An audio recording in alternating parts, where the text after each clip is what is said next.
And hi everyone, welcome to this 25th Urban AI conversation. My name is Hubert, I'm the founder of Urban AI. It's a great pleasure of welcoming you today for this new Urban AI conversations dedicated towards AI-informed cultural policy insight from Bogota. Just a few words before starting this episode about Urban AI. Urban AI is a global organization dedicated to the emerging field of urban artificial intelligence. We federate a think tank with which we are doing research experiment in this field of urban AI.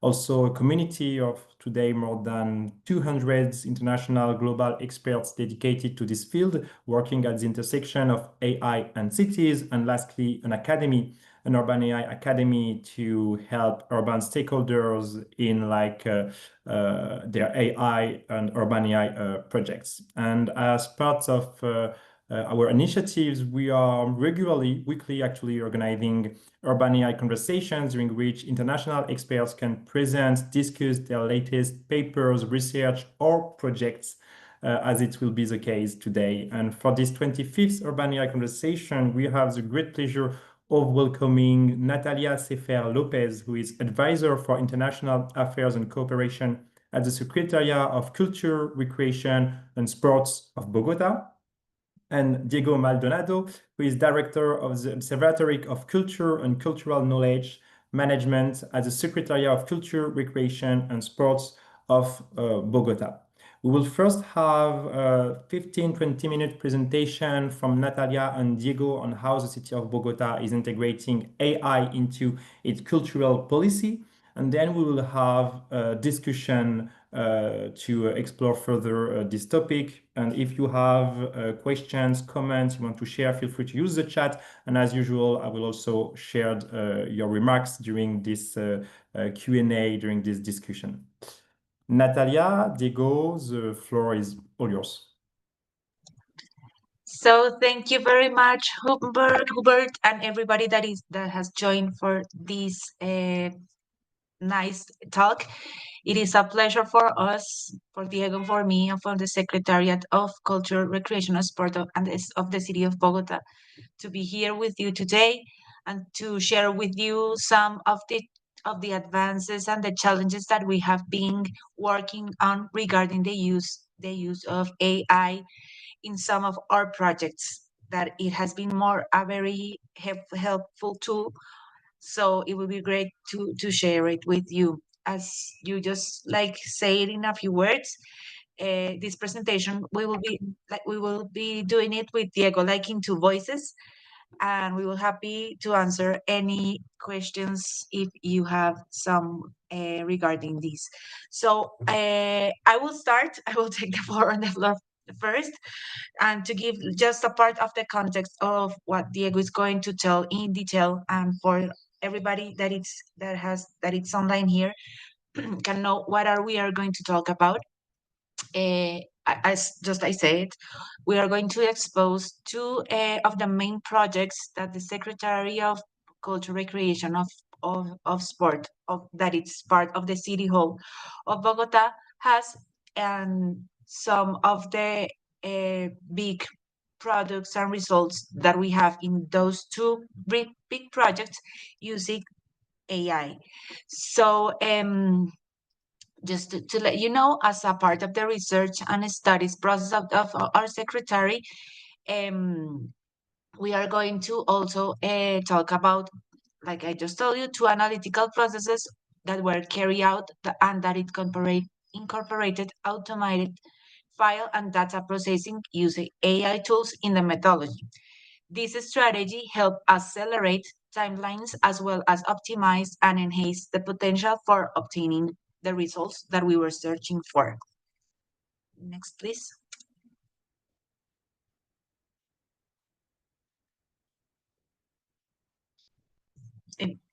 Perfect, thank you. So these are the two main projects that we are going to talk about. The number one is the Cultural Plan for 2038, and the second one, it's called Barrios Vivos, or we can say like vibrant neighborhoods. We can say like in a lot of ways in English, but in Spanish, the official name of this project is Barrios Vivos. So just to go to the first to the first one, that is the cultural plan for 2038. Just to let you know that this cultural plan is Bogota's long-term strategy to make culture a core pillar of sustainable and inclusive development. It combines technical analysis with citizens' narratives to guide policy through 7 strategic horizons. This is like our roadmap for the next years. So it is very important for us because what it's in that plans regard like it has all these inputs from the citizens, but also data analysis, but also the what we are going through, and where we willing to arrive in 2038 regarding culture in our city. It also have like a comprehensive analysis of the international agenda for culture. So it is, like I just told you, a roadmap. So this document, it's very important for us because it also includes and it articulates the goals and all the results that we as a local government have to give to the citizens in this moment for the next 4 years. That is the period of time that this local administration have. And but this document will serve, as I told you, as a roadmap for the other local governments that will come every 4 years until 2038 to navigate and to have like this conversation with the citizens, with the other governments, with national governments, and also internationally. So this is the first one. And the second one is, like I just told you, Barrios Vivos. This Barrios Vivos is a new initiative that is promoted by our local government, and it's led by the Secretariat of Culture, Recreation and Sport. And it is a cultural and territorial innovation strategy that aims to strengthen community identity, rebuild trust in public spaces, and activate cultural life in neighborhoods through co-creation, local participation, and target interventions in areas with limited access to cultural opportunities. So in other words, what we do here is we get together, we go to the different neighborhoods in the city. Diego will explain this much deeper, but we go to every neighborhood, we go to neighborhoods in Bogota. We talk with the people, we do focus groups, and we identify their problems, their necessities, their priorities, and then we build together a plan in order to satisfy their necessities or to help and to promote like a special processes, cultural processes that they have in the neighbor and that they want to get like stronger, and to promote also like this creation of cultural and citizens network to promote culture, creativity, innovation, employment, and all other kind of development for the neighbor. Next one, please.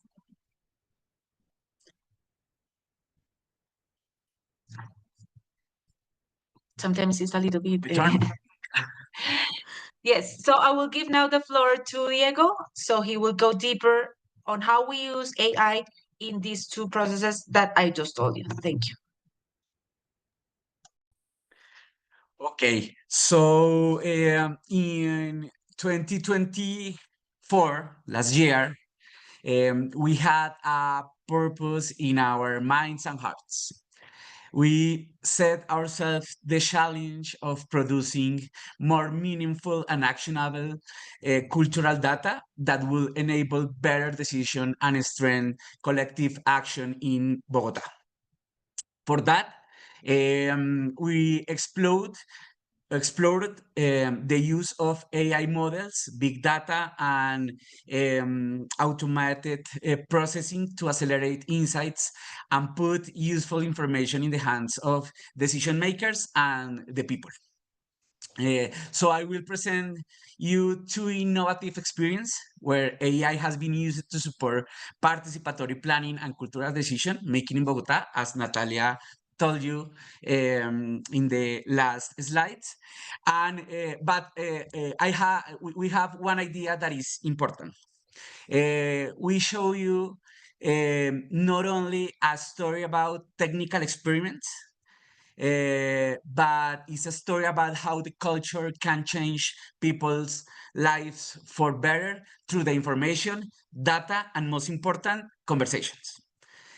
For us, we have a big idea in our minds that the data is good if the people and the decision makers have that data in their hands, in their minds, and in their hearts. This is important for us. So let me start with the first project. As you can see in this slide, we use AI for the analysis of a lot of interviews, or better, what people say about the future of the culture in Bogotá. And the second is, as Natalia told you, an initiative to improve the way in which we take decisions about the neighborhoods in which we have intervention. For the first time, we have the use of language models in analyzing unstructured public input. As a part of Bogotá's culture plan 2038, we conduct 29 in-depth interviews with leaders from diverse sectors of Bogotá, including education, environment, and economy. These interviews generate over 30 hours of audio content, and we applied natural language processing tools such as BERT and ChatGPT to transcribe, classify, and summarize this information. Through this process, we do 4 things or 5 things. First one, interview capture and transcription.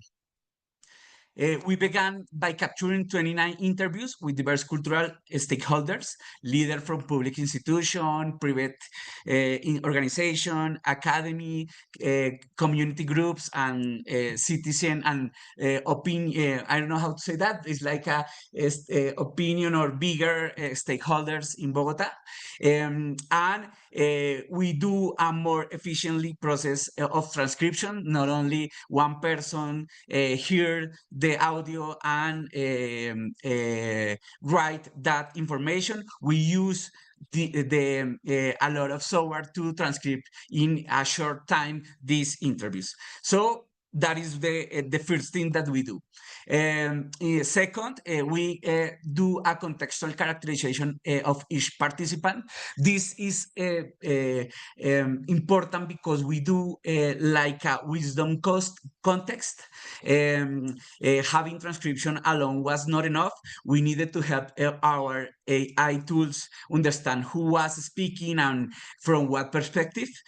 So we create a profile of every participant, the organization or sector that they represent, the thematic areas they address, the gender and role in their organization, and the strategic horizons relevant to their input. That is important because the audio is not enough to improve our knowledge about what the people are saying about the future of Bogotá.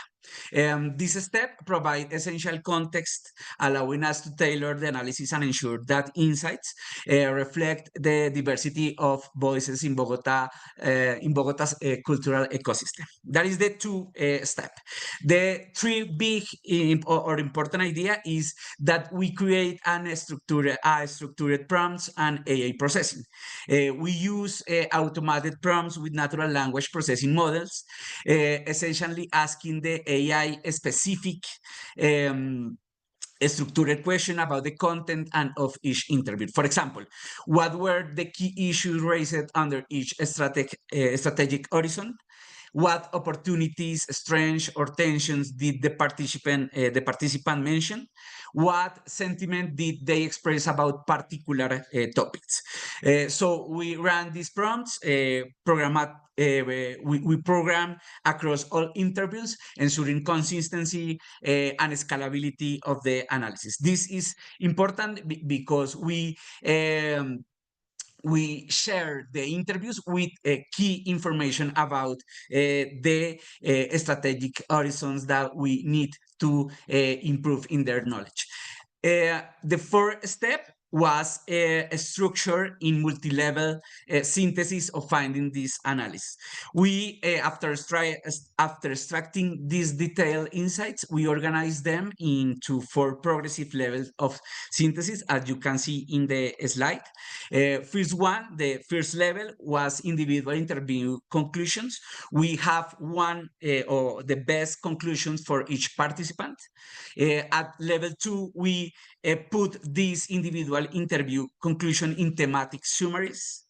At the level 3, we take that inputs around and organize around horizon level insights. And finally, we use this information to generate overall conclusions for the entire dataset. This is important because we don't lose any information about how each participant see the future of our city. These 4 levels of synthesis of the information allow us to move from granular participant-specific perspectives to aggregated strategic insights that can help us to take better decisions about the design of the culture culture plan 2038. Finally, we know that the information in the data sets and in the computer is not the best choice for use that kind of information. So we put this information in different dashboards and documents that allow the decision makers and citizens to find this information and use for take decisions. So we transformed all this structured information into interactive visualizations. We built 2 open data dashboard, one more like a web page, another like a traditional Power BI or Locker Studio dashboard, where users can filter and explore conclusions by topic, by horizon, or by participant profile. For us, this tool is not only important because allow us to take better decisions about the culture plan, but we today have a tool that can be used for any planning process that the Bogotá needs to better lives of people and improve this conversation and this design process with the voice of the people. That is the principle of the best of the key result of that tool. Not only is good for our planning process, but is good for all the planning process that the city could be doing in the future or will do in the future. The second one that is a fast view about our dashboard. You are in Spanish, but you can consult in the documents associated with the results of our insights. We can I usually say that you can play with that with all the information. You can consult the data from the data sets to the aggregate information. And the most important thing, again, is our purpose is that the people and the decision makers have that information in their hands to take better decisions for the future of the city and the future of the people of Bogotá. This is the first tool. The second tool is GeoFocus. GeoFocus, as Natalia told you in the introduction of our speech, is an initiative that allow us to take better decisions about how neighborhoods are the best to develop our programs. So, as you know, Bogota is a large city with more than 1,100 neighborhoods, more than 7 million people, and this diversity is a challenge. And put the right and take the right decision about what are the best territories to do our policies is a key factor to improve the lives of the people.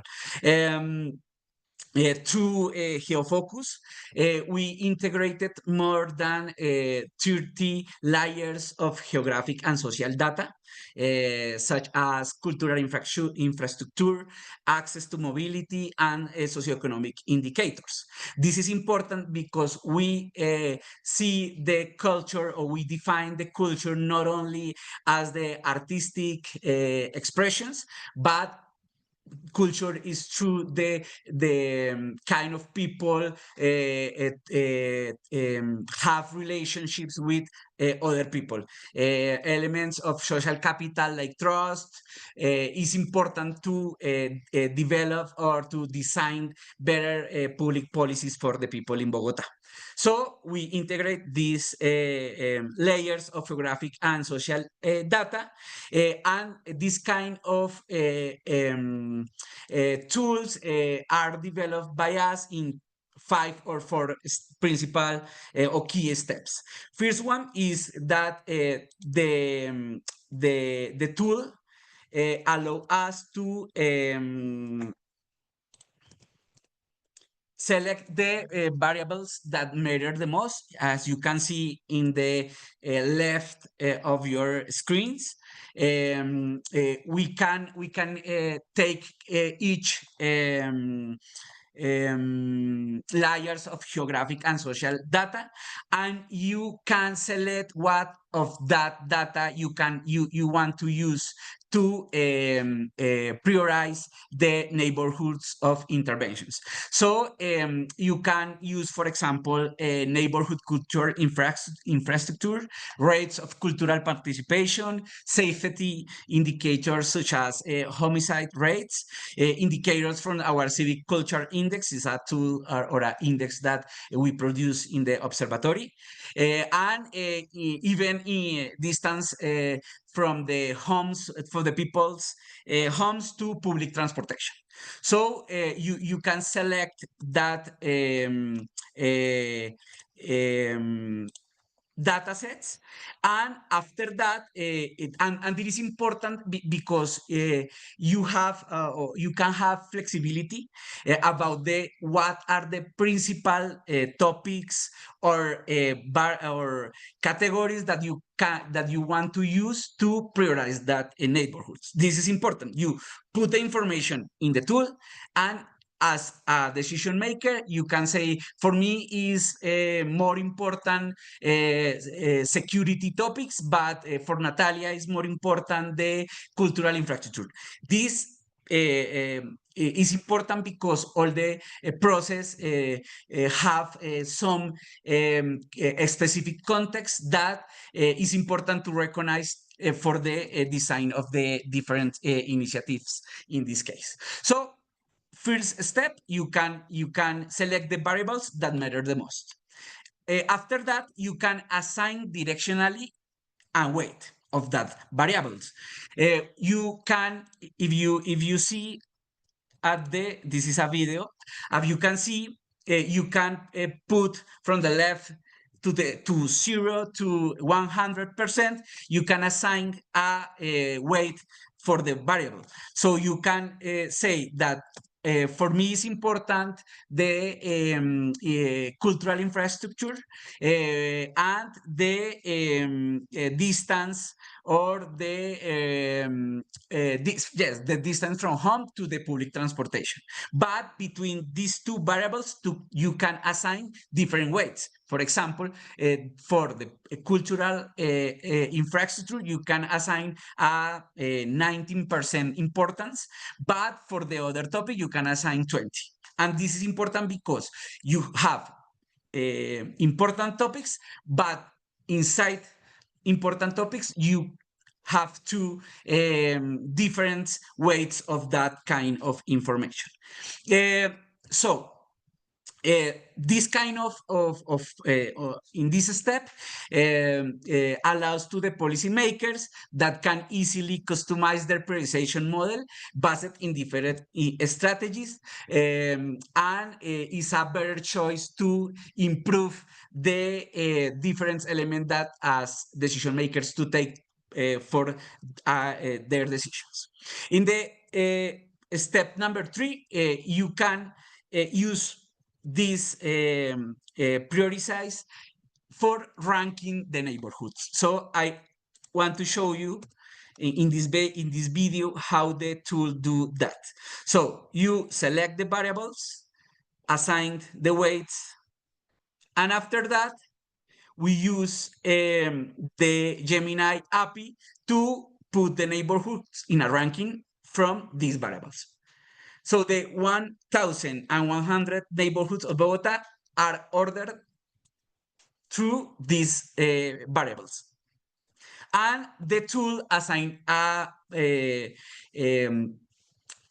order in which you can develop your policies. Another thing that is important is that we use the Gemini API to generate an automatic description of that selection. Is in Spanish, but in the superior screen, you can see how the tool generates the description. So let me show you in this way. So this is really important because we know that we need the data, but we need the narrative too. And this is important to show to the people, to the citizens, to the control institutions of Colombia. Why are the reasons that you use, or why you take the decision of prioritize this neighborhood and not another neighborhood? The tool was designed with three key things. The first one is a tool that is simple. Anyone can use it, even without data science or geospatial knowledge. And that is important. It's like a game. You can play with the data. Second is scalable. We can add or remove layers of data with new information, or we can put in real time new information to improve the process, the decision process. And in third way, we build for this tool for public value. This is important because as we told you at the beginning of this presentation, the most important thing for us is that this information are in the hands of the decision makers and the citizens. And if we build a tool was in their design is simple, anyone can use to improve the lives of their communities and in general of the city. Two final ideas. The first one is both of these projects is a good example about how AI can play a meaningful role in public culture. The culture, this is funny because the culture is a world in which the spirit of the people is more present, and the technology is a part of that. But through this project, we connect the digital transformation world with the spirit world of the city. We connect the people with the technology.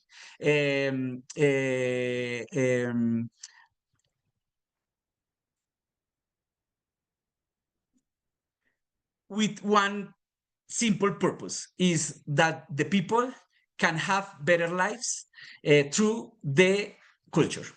We think that the culture is the center of the life of the people, and we are decided to put the culture in the minds, in the hearts, and in the hands of the people. So this is the first idea. We have the idea of put the technology to service at the service of the culture, and not in the other way. And the second ideas is that these methodologies are designed not only for contribute to the culture, recreative, and sport sector. These tools can use in any planning process of every or each city of Colombia or in the world. So this is important. It's a tool. It's a two tools that can use in different contexts and improve the planning process through the use of information, data, but most important, the people and citizens' voice. So thank you so much. Amazing. Thanks a lot, Natalia, Diego, for those fascinating presentations showing actually how you're already integrating AI into Bogota. Do you want to share this slide, Diego? Or are we good? Okay. Into Bogota cultural policy. I really liked actually also your final message, Diego, showcasing that you're putting technology at the service of people's spirit and people culture. That's super interesting. I might actually have several questions, maybe regarding first the first use case you shared on using LLM like to let's say create an informed cultural plan for 2038. You said that this methodology is scalable. So do you already have in mind other projects in the future for which you will use this methodology? And could you also maybe share some of the challenges you faced while integrating LLM into this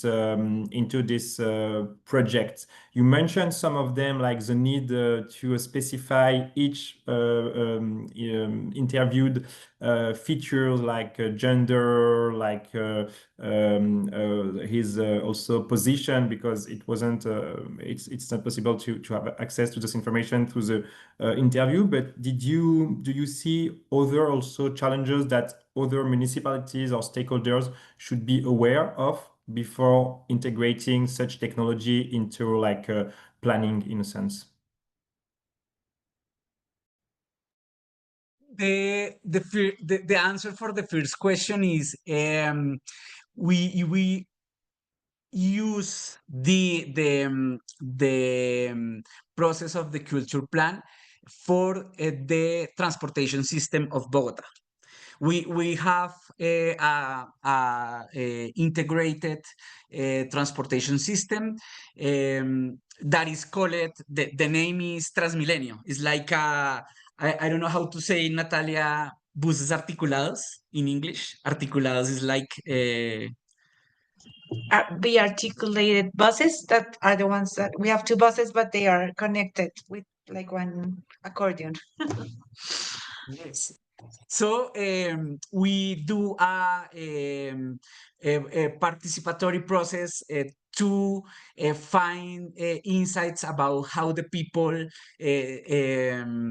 see the public system transportation. So we use like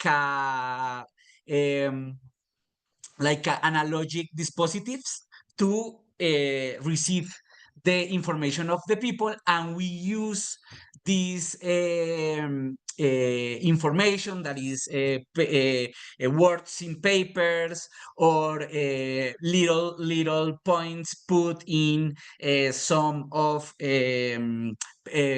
bigger papers that the people can show us their view about a lot of things, and we do these things. First, we take a picture about these dispositives, put these pictures on in ChatGPT to transcribe this information, and after that we use our methodology of classify the information to understand how the people trust between there and the institutional trust.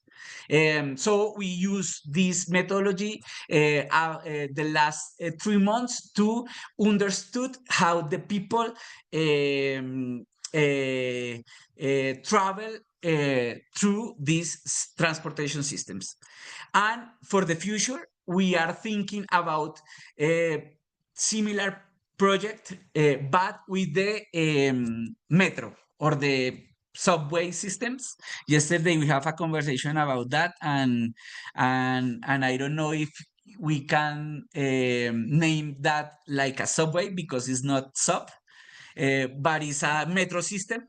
And we use this methodology to understand the metro culture. It's like how an infrastructure project can change the way of we share the public space, and how can you and how can us use this project like a excuse to improve the civic culture in Bogotá. So that is the more the project that we have in mind, but generally we are share this methodology with other entities of Bogotá, and I know we know that, for example, the planning sector or the public space sector want to use this methodology to understand how is the relationship of the people with some specific infrastructures in Bogotá, like the parks or like the cultural infrastructure. So that's And as challenge for the decision makers to use this methodology, maybe one is the most important, is that we had a problem when we are when we are designing the geofocus project, and is the interoperability of the information. So each entity of Bogotá have the information in different data sets. And there is a challenge of each city to use that kind of tools if the information is not organized the same way.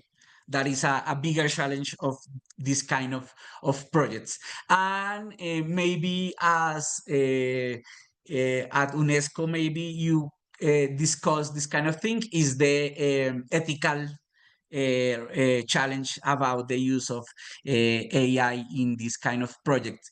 We have like a manual, like a guidelines about it's like that you only use this information to take better decisions, not only to change the people behavior about with the data. So that is important for us.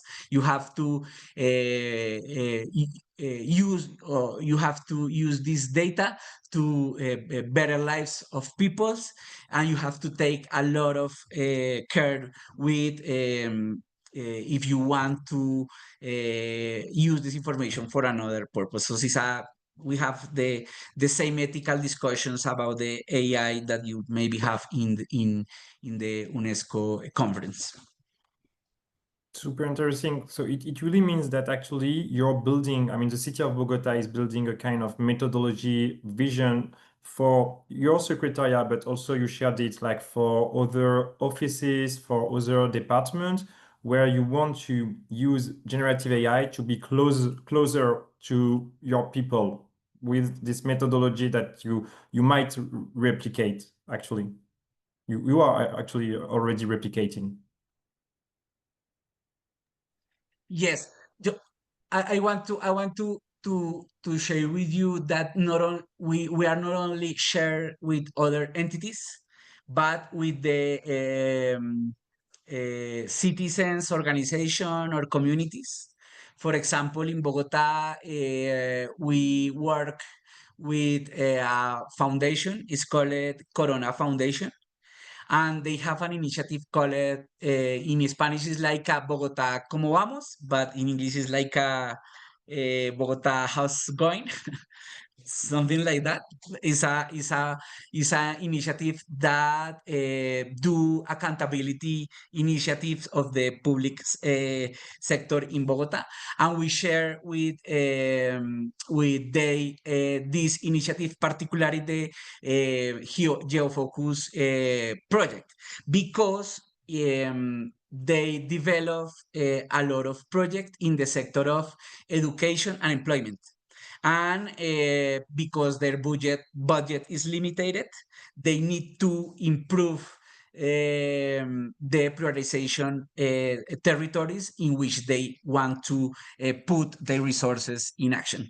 So we are share our initiative not only with the entities, but with the social sector and the private sector for their initiatives. Amazing. Thanks a lot for sharing, Diego. Maybe a question regarding the second project on prioritization of territories. You shared that you have 70, I think, indicators. Could you share maybe how are constructed those indicators? Are you using also AI for each of these indicators, or does it come from other data source? The source of these indicators are official information of the entities, but maybe it's better tell you in this way. We have four principal sources. Number one is data sets from the entities, like homicides rates. Second, we have the results of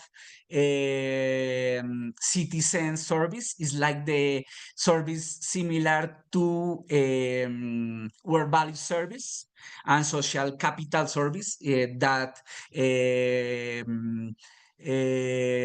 search information about what the people thinks about different topics of Bogota, like the mobility, like the security, like the education.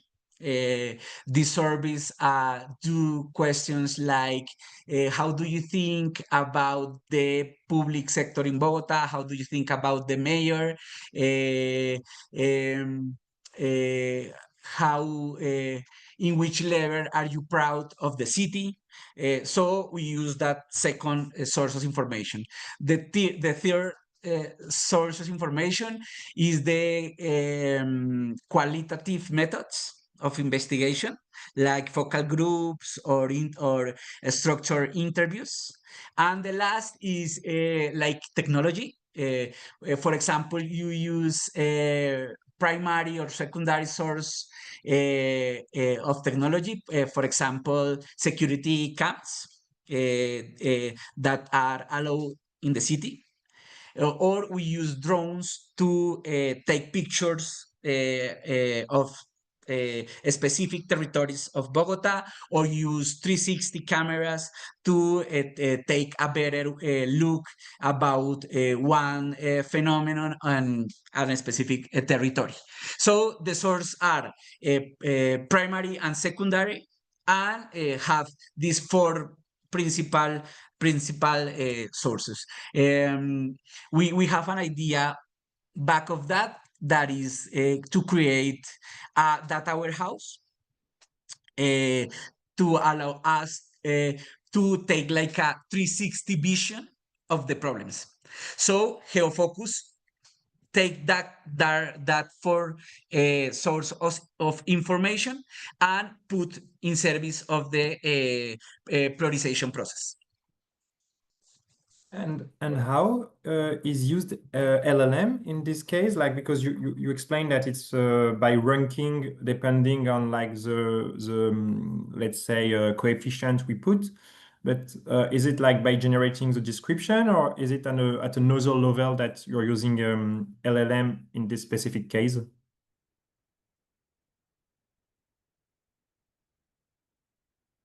Oh, we lost Diego. That's happened.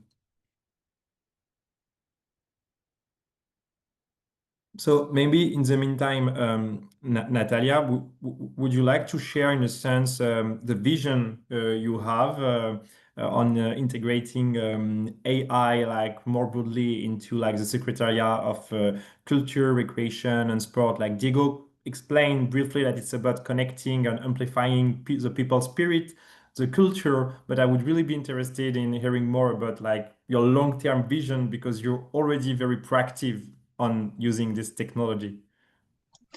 Yes, of course, where we really see the AI as a really good tool to create better, to promote better, but also to have and to recognize the importance of the humans during the process of using AI, specifically in cultural and in creative sectors, because there is like a lot of fear that maybe in some moment near or in the future, AI can replace humans and regarding creation, because you know you can now chat GPT and they can create videos, like do a lot of things that requires like that includes creativity.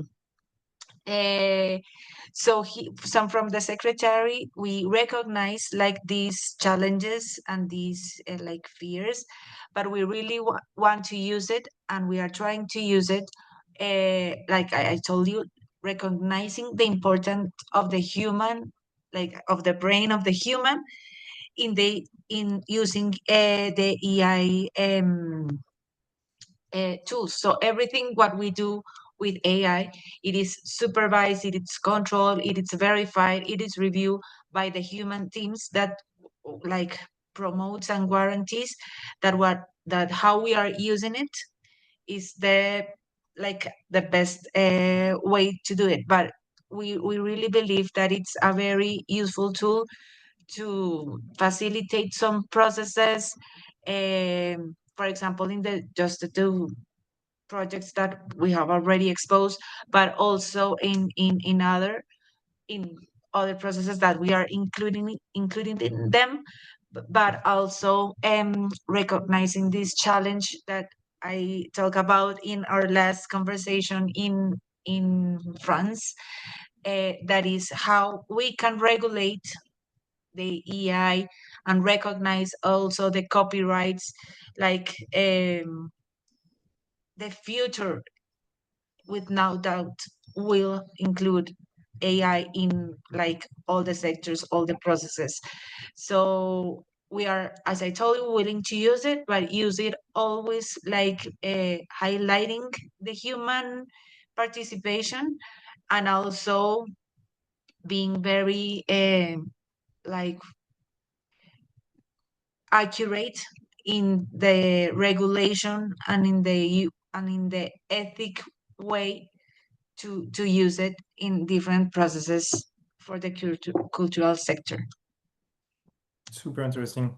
And maybe, and just before we go back to you, Diego and Natalia, could you explain, because indeed you shared it at UNESCO in Paris, but so here we might have different public. So could you explain like what is your ethical approach also in terms of copyright, in terms also of like what elements you accept and what elements you don't accept with this technology? Well, I can give you like like a context, and Diego can go deeper in this. But Colombia has a policy in and like yes, we call it the compass, that it's a way like to establish a public policy, and we have a public policy regarding the use of AI for like for the nation, for Colombia, for the country. We as local government, we have like to see what's the policy about, how to use it, and also we can like put on the table some other discussions, or some other ways to approach and go further. And this is an intersectoral work that we do with other entities. For example, um, that like the Council for Communication of the Bogota City Hall, also with, for example, Atenea, that is one of entity also of the that belongs that make that is part of the City Hall, that promotes everything regarding science and technology. And there is we have a district council where we discuss all the things regarding like AI, use of new technologies, etc. But we have like a long road to walk through in order like to be um, uh, in order to warranty and to promote that this ethic use of the AI is really working, because it depends of a lot of different sectors, different stakeholders. So it's a hard work that we are walking through in order to like promote the protection of the copyrights, the protection like of ethics in using AI. So it will be very useful if someone here that it's like listening to us has also good experiences regarding ethic use of AI. It will be very helpful for us to share, and maybe have like some other um, like contributions to promote in the local government. But Diego can specify this also, as he has like this mission of analyzing data policies, etc., not only for the city but also national and international, from the observatory. And based on what you're sharing, Natalia, I'm just connecting the dots in a sense, because last week we had a conversation with Leila Dotti from the city of San Jose and Eleanor Barnes from the city of Seattle, actually on the environmental cost of AI. So it's one part of ethical consideration. Ethical consideration are broader, but at least one part of it. So that can definitely resonate with what you shared, like on how local governments can work on this topic. And in 2 weeks, we will welcome the Metropolis of Nantes, who is also really actively working on this topic of ethical AI and participatory planning. Diego, maybe just before we end this conversation regarding this initial question on how you integrate AI into the second project.